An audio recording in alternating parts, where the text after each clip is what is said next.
अब झूठा केस करने वालों की खैर नहीं। जी हाँ, बिल्कुल सही सुना आपने। आपको बता दें कि अगर आपके ऊपर झूठी एफआईआर करा दी गई है, वो थाने में हो या फिर डायरेक्ट न्यायालय में,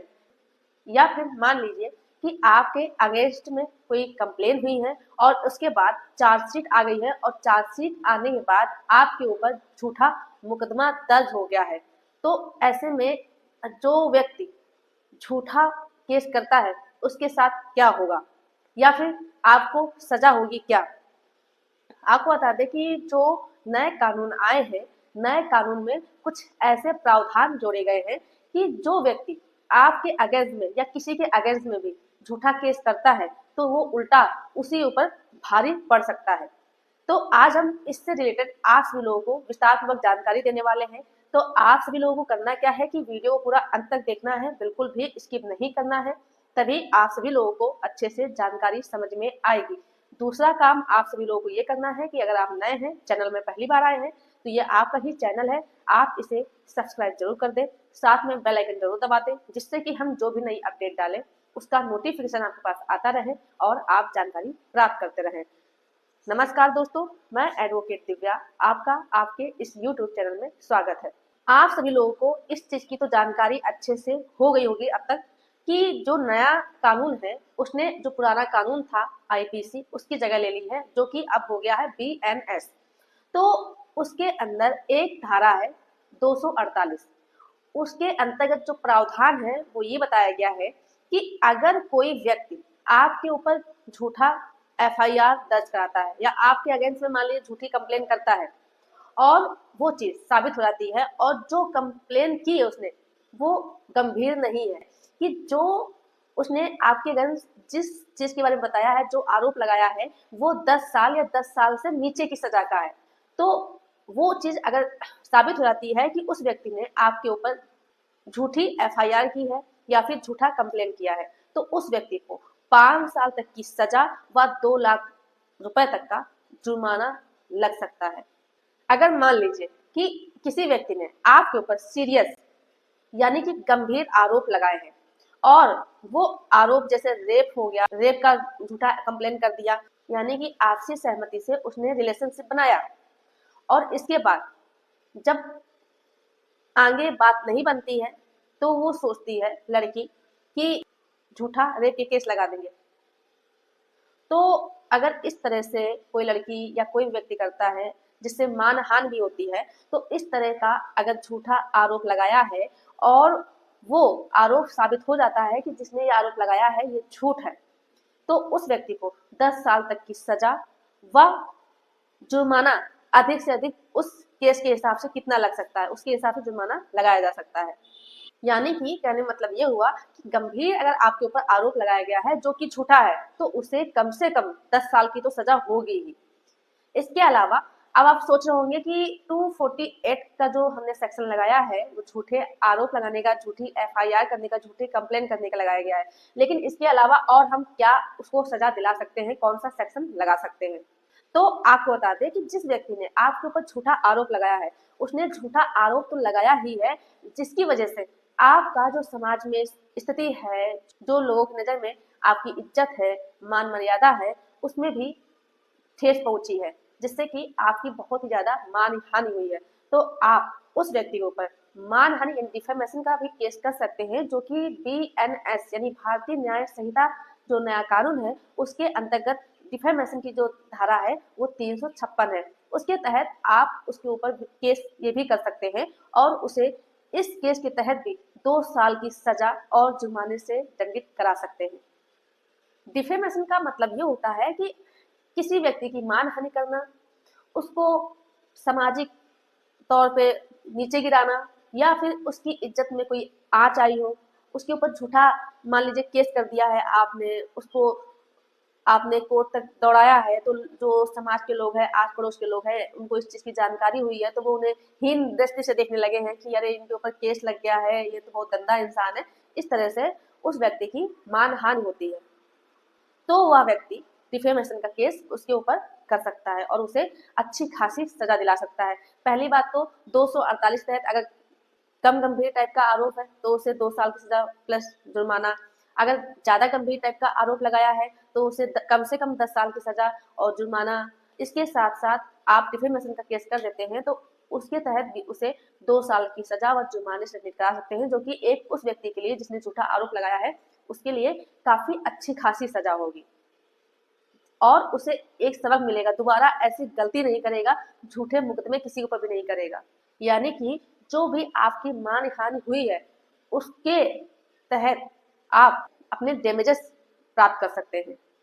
जैसा कि आप सभी लोगों को मालूम हो गया होगा कि जिस तरह से आईपीसी कन्वर्ट हुआ है बीएनएस में, उसी तरह से सीआरपीसी और एविडेंस एक्ट भी कन्वर्ट हो गया है, जो कि सीआरपीसी अब हो गया है बीएनएसएस, जो कि भारतीय न्याय सुरक्षा संहिता, और जो एविडेंस एक्ट है वो कन्वर्ट हो गया है भारतीय साक्ष्य अधिनियम में।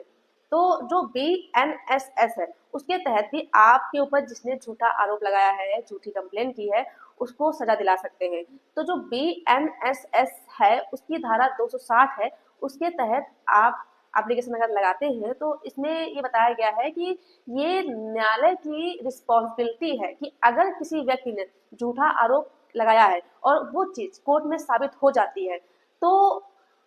कोर्ट जिसने झूठा आरोप लगाया है उससे कंपनसेशन दिलाएगा उस व्यक्ति को जिसके ऊपर झूठा आरोप लगाया गया था। और मान लीजिए कि जिस व्यक्ति ने झूठा आरोप लगाया है वो कंपनसेशन नहीं देता है तो उसे सजा भी काटनी पड़ सकती है। यानी कि कंपनसेशन तो मिलेगा ही, अगर कंपनसेशन नहीं मिलता है तो उसे सजा काटनी पड़ेगी। तो इस तरह से भी उस व्यक्ति को सजा दिला सकते हैं या सबक सिखा सकते हैं। तो जो भी आपके ऊपर आरोप लगाया है उसके अंतर्गत जो भी आपको डॉक्यूमेंट इकट्ठा करने पड़े हैं, जो भी कागज बनाने पड़े हैं, जहां भी जाना पड़ा है साक्ष्य को साबित करने के लिए, इकट्ठा करने के लिए, तो उसमें जो भी खर्चा आया है उसके तहत आप व्यक्ति से जिसने आपके ऊपर झूठा आरोप लगाया है उससे कंपनसेशन ले सकते हैं, जो कि इस तरह का प्रावधान पहले जो आईपीसी था उसके अंतर्गत नहीं दिया गया था। लेकिन जैसे जैसे ही ये चीजें देखी जा रही है कि आजकल झूठे मामले कोर्ट में बहुत ही ज्यादा आ रहे हैं, जैसे 498 का महिलाएं झूठा केस करती हैं, चोरी का आरोप लगा दिया जाता है। इसी तरह से बहुत सारे आरोप आजकल कानून का मिसयूज किया जा रहा है और झूठे आरोप किसी न किसी व्यक्ति ऊपर लगाए जाते हैं। तो इसके लिए ये कानून का प्रावधान किया गया है नए कानून के तहत, जिससे कि लोग झूठे आरोप ना लगाए, उन्हें झूठे आरोप लगाने से थोड़ा सा डर लगे, उनके मन में भय उत्पन्न करने के लिए ये प्रावधान किया गया है। मान लीजिए कि आपके ऊपर झूठा आरोप कर दिया गया है, तो जब आपके ऊपर एलिगेशन लगाया गया है, आपके ऊपर झूठा केस कर दिया गया है, तो आपको सबसे पहले क्या करना है कि आपको डिस्चार्ज कराना है, जो कि सीआरपीसी की जगह जो बीएनएसएस जो कानून आया है उसकी धारा 262 है, उसके तहत आपको 60 दिन के अंदर एक एप्लीकेशन लगानी है जिसमें आपको इस चीज को साबित करना है कि जो भी आरोप लगाए गए हैं ये झूठे हैं। आपको एक बात और ध्यान रखनी है, अगर आप ये सोचें कि आप डिस्चार्ज एप्लीकेशन लगाएंगे और कह देने मात्र से आपकी डिस्चार्ज एप्लीकेशन एक्सेप्ट कर ली जाएगी, तो ऐसा बिल्कुल भी नहीं है। उसे प्रॉपर प्रूव करना रहेगा, आपको बताना रहेगा कोर्ट को कि किस वजह से आपके ऊपर ये झूठा आरोप लगाया गया है, आपसे कोई बदला लेने के लिए या आपको नीचा दिखाने के लिए, उसके लिए प्रॉपर आपको प्रूफ देना रहेगा। और जब आप प्रूफ दे देते हैं, आप इस चीज को साबित कर देते हैं कि आपके ऊपर झूठे आरोप लगाए गए हैं, तब आपकी डिस्चार्ज एप्लीकेशन को एक्सेप्ट कर लिया जाता है। और जैसे ही आपकी डिस्चार्ज एप्लीकेशन एक्सेप्ट कर ली जाती है तो उसके बाद आप उस व्यक्ति को सबक सिखाने के लिए और झूठा मुकदमा जो किया है उसके तहत आपकी जो मानहानि हुई है, आपका जो समय बर्बाद हुआ है, वो आप उस व्यक्ति के ऊपर जिसने झूठा आरोप लगाया है उसके ऊपर धारा 248, 356 व 260 बीएनएसएस के तहत उस व्यक्ति को सजा दिलवा सकते हैं और जुर्माने से भी दंडित करा सकते हैं। और साथ में जो हमने बीएनएसएस की धारा बताई 260 उसके तहत कंपनसेशन भी प्राप्त कर सकते हैं। तो ये सारी चीजें आप सभी व्यक्तियों को जानना बहुत ही ज्यादा आवश्यक है, वो चाहे महिला हो या पुरुष हो, सभी को इस चीज की जानकारी होनी चाहिए, क्योंकि अब पुराना कानून खत्म हो गया है और नया कानून आ गया है जो कि बीएनएसएस व बीएसए है। अब जो भी केस दर्ज होंगे, जो भी मामले दर्ज होंगे वो अब नए कानून के तहत ही दर्ज होंगे, और जो भी आपको एप्लीकेशन लगानी रहेगी वो भी नए कानून के तहत ही लगानी रहेगी। और आए दिन जैसा कि हमको देखने को मिलता है, झूठे मामले रोज दर्ज होते हैं, तो झूठे व्यक्ति को सबक सिखाने के लिए, जिससे कि दोबारा ऐसा ना करे, उसे सजा दिलाना जरूरी है, जिससे कि आने वाले समाज में इस चीज़ का लोगों को डर है कि हम अगर झूठा मामला दर्ज करते हैं, झूठा केस करते हैं, तो उन्हें सजा हो सकती है। तो ये आप लोगों को बताना बहुत ही ज़्यादा आवश्यक था। आप लोगों को अब अच्छे से इस चीज़ की जानकारी भी हो गई होगी। अगर मेरे द्वारा दी गई जानकारी आपको अच्छे समझ में आ गई हो और पसंद आई हो, तो ये आपका ही चैनल है, आपसे रिक्वेस्ट है कि आप वीडियो को ज़्यादा से ज़्यादा लोगों को शेयर कर दीजिए, जिससे कि और भी लोगों को जानकारी हो, और लाइक कर दीजिएगा। और जाने से पहले अगर अभी भी आपने चैनल को सब्सक्राइब नहीं किया है, तो ये आपका ही चैनल है, आप इसे सब्सक्राइब जरूर कर दीजिएगा। धन्यवाद।